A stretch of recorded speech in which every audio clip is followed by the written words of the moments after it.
Cinema ఇండస్ట్రీలో మనం journey చేసేటప్పుడు మంచి వాళ్ళు ఎంతమంది ఉంటారో మనకు చెడు చేసే వాళ్ళు కూడా అంతే మంది ఉంటారు. సో మన జర్నీలో మంచి చెడు అనేది చాలా కామన్ థింగ్. సో ఈ సినిమా జర్నీకి వస్తే నా జర్నీలో ఈ సినిమా జర్నీలో స్టార్ట్ చేసిన దగ్గర నుంచి ఎంతో మంది మనుషులను చూస్తూ ఉన్నాను. రకరకాల మనుషులు, రకరకాల మెంటాలిటీస్. సో ఈ ప్రాసెస్లో నా చుట్టూ ఉన్న మంచి మనుషుల గురించి కొద్దిగా మీతో డిస్కస్ చేయాలి. సో ఫస్ట్ పర్సన్ నేను చెప్పాల్సింది సలాం గారికి. సలాం గారు ఎంత మంచి మనిషి అంటే, ఎన్ని పనులున్నా సరే తన ఫామ్ హౌస్లో తను వర్క్ చేసుకుంటూ, తను ఇండివిజువల్గా తన బిజినెస్ చేసుకుంటూ, వర్కర్స్ని పెట్టి చేయిస్తూ, మరొక విపరీతమైన బిజీలో ఉన్నా కూడా, ఈ సినిమా ఏ ప్రోగ్రామ్ ఉన్నా కూడా సో ఒక హాఫ్ అన్ అవర్ అటు ఇటుగా ఎప్పుడు కూడా ప్రతి ప్రోగ్రామ్కి అటెండ్ అవుతూ ఉంటారు. సలాం గారు అంత మంచి మనిషి. ఏ కల్మషం లేకుండా సినిమా ఇండస్ట్రీలో మన ఈ సినిమాతో జర్నీ చేస్తున్న అతి మంచి మనుషుల్లో సలాం గారు ఒకరు. అలాగే శ్రీహరి గారు కావచ్చు, సో ఈ మధ్య శేషు గారు ఇలా వస్తూ ఉన్నారు. Satish Sanju very passionate technician. So తను అనుకున్న గోల్ కావచ్చు, తను ఎలా రీచ్ అవ్వాలి ఏంటి, తన ప్లానింగ్, వే ఆఫ్ ప్లానింగ్ కావచ్చు, ఈ సినిమాతో పూర్తిగా ఒక సపోర్టివ్గా ఉంటూ ప్రతి వింగ్లోనూ సపోర్ట్ చేస్తున్న ఒక మంచి మనిషి, మంచి టాలెంటెడ్ టెక్నీషియన్ అనొచ్చు. సో అందువల్లే నేను ప్రతి విషయంలోనూ తనకి అంత సపోర్ట్ చేస్తూ ఉంటాను అనమాట. సో రమణ గురించి మీకు చెప్పాల్సిన అవసరం లేదు. ప్రతి చోట రమణ మీకు కనిపిస్తూ ఉంటారు. తను ఒక డైరెక్టర్గా మీకు కొన్ని నెగిటివ్ అట్మాస్ఫియర్లో తను ఏమైనా డైలాగ్స్ వేయచ్చేమో తప్ప చాలా మంచి టెక్నీషియన్, బాగా కష్టపడతాడు. సో తను బాగా వర్క్ని ఎంజాయ్ చేస్తూ మరీ వర్క్ చేస్తూ ఉంటాడు అనమాట. అలాంటి మంచి టెక్నీషియన్, నిజాయితీపరుడు, ఎక్కడ కూడా కల్మషం లేని మనిషి, హ్యాపీగా ఈ సినిమాతో ట్రావెల్ అవుతున్న మంచి మనుషుల్లో వీరంతా ఉంటారు అనమాట. సో అఫ్ కోర్స్ ఇంకా కొందరు విషయాలు చెప్పాలి. నాకు మేజర్గా నా చుట్టూ ఎప్పుడూ ఉండే మంచి మనుషులు వీళ్ళంతా. సో శ్రీహరి గారి గురించి మీకు ఆల్రెడీ తెలుసు, చాలా మంచి టాలెంటెడ్ ఆర్టిస్ట్. సో ఆల్మోస్ట్ ఏ ప్రోగ్రామ్ ఉన్నా కూడా, ఏ షూటింగ్ ఉన్నా కూడా, ఈ సినిమా షూట్ అంటే కంపల్సరీ అటెండ్ అయ్యే మంచి మనుషుల్లో శ్రీహరి గారు ఒకరు. సో ఇలా చెప్పుకుంటూ పోతే ఉన్నారు, ఒక టాప్ 10 అన్నట్లుగా ఉంటారనమాట. సో వీళ్ళతో పాటు ఎదవలు కూడా ఉంటారు. ఇది ఈజీ సినిమా డెవలప్ అవుతుందంటే దాన్ని ఎలా పడగొట్టాలి, ఎలా చెడదొబ్బాలి,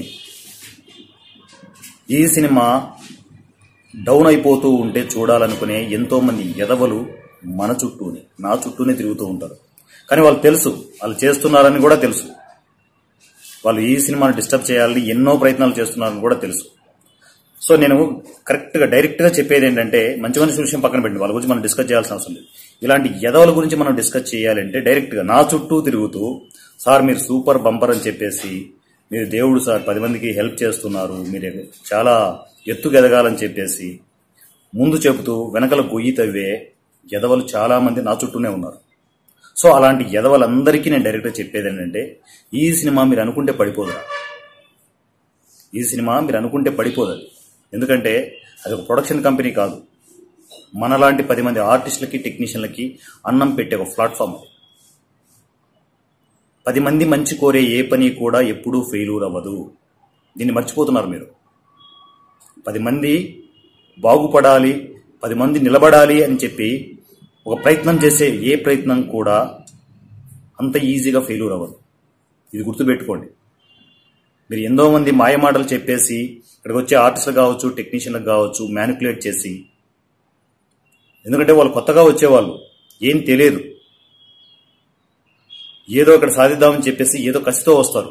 అలాంటి వాళ్ళని మ్యానిపులేట్ చేసి సినిమా ఇండస్ట్రీ ఇక్కడ మీకు వర్కౌట్ కాదు, మీకు పెద్ద పెద్ద ప్రొడక్షన్లు ఇస్తామని చెప్పు రకరకాల మాయమాటలు చెప్పి, ఆ ప్రొడక్షన్ ఈ ప్రొడక్షన్ చెప్పేసి వాళ్ళని మ్యానిపులేట్ చేసి వాళ్ళ టైం వేస్ట్ చేస్తూ వాళ్ళ కెరియర్ని పాడు చేసి, మీలాంటి ఎదవలందరికీ డైరెక్ట్గా చెప్తున్నాను, సినిమా ఇండస్ట్రీ అంత ఈజీ కాదు. కొత్తగా వచ్చే ఆర్టిస్టులు, టెక్నీషియన్లను వాళ్ళ పొట్ట కొట్టకుండా వాళ్ళు కరెక్ట్ రూట్లో వెళ్లే విధంగా వీలైతే ట్రై చేయండి, ప్రయత్నం చేయండి, హెల్ప్ చేయండి. అంతే తప్ప వాళ్ళ ఉసురు పోసుకుంటూ మీరేం బాగుపడతారు. ఈ సినిమాకి పోయేది ఏమీ ఉండదు. ఈ సినిమా అనేది ఒక అక్షయ పాత్ర. వచ్చేవాళ్ళు వస్తుంటారు, పోయేవాళ్ళు పోతుంటారు. ఎన్నోసార్లు చెప్పాను నేను. ఈ సినిమా విపరీతమైన కసితో పరిగెత్తే ఒక ట్రైన్ లాంటిది. స్టేషన్ వచ్చినప్పుడు స్లో అవుతుందేమో, అక్కడ ఎక్కే వాళ్ళు ఎక్కుతుంటారు, దిగే వాళ్ళు దిగుతుంటారు, నచ్చిన వాళ్ళు ఎక్కేస్తుంటారు, నచ్చని వాళ్ళు దిగిపోతూ ఉంటారు. ట్రైన్లోకి వస్తున్నా, ట్రైన్లో నుంచి వెళ్తున్నా కూడా ఈ సినిమాకి ఎటువంటి ఎమోషన్ ఉండదు. సినిమా ఇండస్ట్రీలో బాగుపడాలి, ఒక మినిమం బేసిక్స్ తెలుసుకోవాలి, సినిమా ఇండస్ట్రీ ఇంత పచ్చిగా ఉంటుంది, ఇలా ఉంటుందని తెలుసుకోవాలనుకునే ఆర్టిస్టులు, టెక్నీషియన్లు మీ వల్ల పడరు. ఎంతో మంది మ్యానిపులేట్ చేస్తున్నారు నా చుట్టూ ఉన్న వాళ్ళనే, పడట్లేదుగా. వాళ్ళకి తెలుసు మంచి ఏంటి చెడు అంటే వాళ్ళకి తెలుసు. ఆల్రెడీ మ్యానిపులేట్ అయిపోయి వాళ్ళ టైంని వేస్ట్ చేసుకుని 3-4 నెలలు టైం వేస్ట్ చేసుకున్న వాళ్ళు కూడా మరలా తిరిగి వస్తున్నారు. అది కూడా మీకు తెలుసు. మీరు జస్ట్ ఏంటంటే వాళ్ళు టైం వేస్ట్ చేయగలరేమో అంతే. రెండోది, ఈ సినిమాని ఫైనాన్షియల్ గానో ఇంకొకటో డిస్టర్బ్ చేయాలని చెప్పేసి చాలా కథలు చేస్తున్నారు. గుర్తుపెట్టుకోండి, డబ్బు గురించో ఇక్కడ ఏదో వ్యాపారం చేయాలనో చేస్తే లక్షలు సంపాదించడానికి ఈ సినిమా ప్లాట్ఫామ్ రెడీగా ఉంది. కానీ డబ్బు గురించి ఏ రోజు కూడా ఈ సినిమా ఆలోచించలేదు. 10 మంది ఆర్టిస్టులు, టెక్నీషియన్లు బాగుపడితే చాలనే ఉద్దేశంతో ప్లాట్ఫామ్ రన్ అవుతోంది. మీరు పడగొడితే పడిపోయే ప్లాట్ఫామ్ కాదు ఇది. సో మన సలాం గారు నిన్న మీటింగ్లో చెప్పారు, మన ఫంక్షన్లో చెప్పారు, చాలా మంది ఇట్లా మ్యానిపులేట్ చేస్తున్నారు సార్, ఇట్లా ఈ సినిమా డిస్టర్బ్ చేయొద్దు అని చెప్పేసి డైరెక్ట్గా ఆయన ఓపెన్ ప్లాట్ఫామ్లో ఫంక్షన్లో చెప్పారు. అలా డిస్టర్బ్ చేస్తే ఏమొస్తుంది, 10 మంది నాశనం అవుతారు అని చెప్పేసి. సలాం గారు అలాంటి టెన్షన్ పెట్టుకోవద్దు సార్.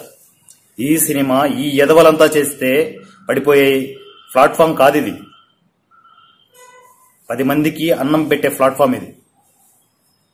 సో అలాంటి మంచి మనిషి కూడా బాధపడుతూ ఆ ఫంక్షన్లో చెప్పారు అంటే ఎలాంటి ఎదవలు చుట్టూ ఉన్నారో ఆలోచించండి. సో అలాంటి ఎదవలందరికీ డైరెక్ట్గా చెప్తున్నాను, మీరు చేసే పనుల వల్ల ఈ సినిమాకు లాభమే తప్ప ఎటువంటి నష్టం లేదు. ఎందుకంటే చుట్టూ ఇలాంటి ఎదవలు ఉన్నారు అని చెప్పేసి రీఫ్రెష్ అవుతూ ఉంటాం. ప్రతి ఒక్కరికి, వచ్చిన ప్రతి ఒక్క ఆర్టిస్ట్కి, టెక్నీషియన్కి ఇక్కడే డైరెక్ట్గా ఇలాంటి ఎదవలు ఇక్కడే ఉన్నారు చెప్పి మరి వాళ్ళని ప్రిపేర్ చేయడం జరుగుతుంది. సో మీరు ఎన్ని కథలు చేసినా, ఎంతమందిని పంపించినా, ఎంతమంది వస్తున్నా, ఎంతమంది పోతున్నా కూడా ఈజీ సినిమా ఓపెన్ ప్లాట్ఫామ్.